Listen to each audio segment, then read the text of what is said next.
மாப்பிள்ளை குடும்பத்தை வெட்டி பெண்ணை தூக்கிச் சென்ற சம்பவத்தில் 9 பேர் கைது செய்யப்பட்டிருக்கிறார்கள். இது பற்றிய மேலும் விவரங்களை வழங்குவதற்காக செய்தியாளர் சகாதேவன் இணைகிறார். சகாதேவன், விவரங்கள். பெங்களூருவை சேர்ந்த ராகுல், கீர்த்தனா 2 பேரும் இருவேறு மதத்தை சேர்ந்தவர்கள்.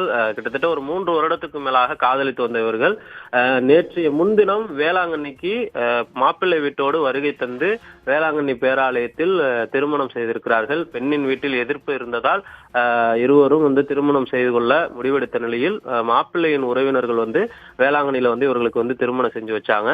திருமணம் செய்தவர்கள் அங்க இருக்கக்கூடிய ஒரு தனியார் விடுதியில தங்கி இருந்தாங்க. இந்த சூழ்நிலையில பெண்ணினுடைய வீட்டார் அவர்களுக்கு தொடர்பு கொண்டு நாங்கள் திருமணத்துக்கு சம்மதித்ததாகவும் தாங்கள் இருக்க இடத்தை நீங்க சொல்லுங்க அப்படின்னு சொன்னதுனால பெண்ணினுடைய உறவினர்கள் வேளாங்கண்ணிக்கு வருகை தந்து அவர்களுடைய பேச்சுவார்த்தை நடத்துவது போல நடத்தி திடீரென மாப்பிள்ளையையும் அவருடைய உறவினர், அதாவது மாப்பிள்ளையுடைய அம்மா, அப்பா, அவருடைய அக்கா, மைத்துனர்கள் என அனைவரையும் சரமாரியா வெட்டி பெண்ணை கார்ல வலுக்கட்டாயமா தூக்கிட்டு போயிட்டாங்க. இதுல காயமடைந்த மாப்பிள்ளை ராகுல் உள்ளிட்ட கிட்டத்தட்ட ஒரு 15 பேர் ஒரத்தூர் மருத்துவக் கல்லூரி மருத்துவமனையில சிகிச்சை பெற்று வந்தாங்க. குறிப்பா ராகுல் உள்ளிட்ட 4 பேருக்கு கடுமையான வெட்டுக்காயம் ஏற்பட்டது.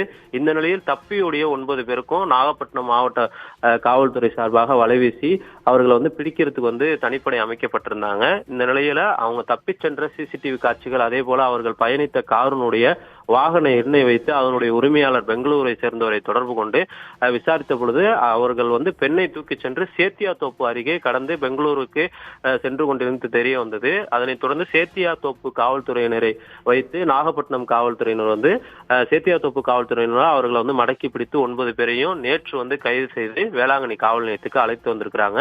குறிப்பா பெண்ணுடைய தாய், தந்தை, அவருடைய மைத்துனர் என அனைவருமே வேறு மதத்தை சேர்ந்தவரை தன்னுடைய பெண் காதலிச்சதுனால திருமணத்துல விருப்பம் இல்லாதனால சரமாரியா களத்துல அவங்களே இறங்கி அரிவாள் உள்ளிட்ட பயங்கர ஆயுதங்களோட மாப்பிள்ளை வீட்டாரையும் மாப்பிள்ளையும் சரமாரியா வெட்டி ஒரு வன்முறை செயல்ல பட்டப்பகலே வேளாங்கண்ணியில ஈடுபட்டாங்க. இந்த நிலையில கைது செய்யப்பட்ட 9 பேரும் வேளாங்கண்ணி காவல் நிலையத்திலிருந்து கீழ்வேலூர் நீதிமன்றத்துக்கு சற்று நேரத்துல அழைத்து செல்லப்பட இருக்கிறாங்க. கைது செய்யப்பட்ட 9 பேருக்கும் நீதிபதி முன்பு ஆஜர்படுத்தப்பட்டு அவர்கள் நீதிமன்ற காவலுக்கு அனுப்பப்படுவார்கள் என எதிர்பார்க்கப்படுகிறது. சகாதேவன், தகவல்களுக்கு நன்றி.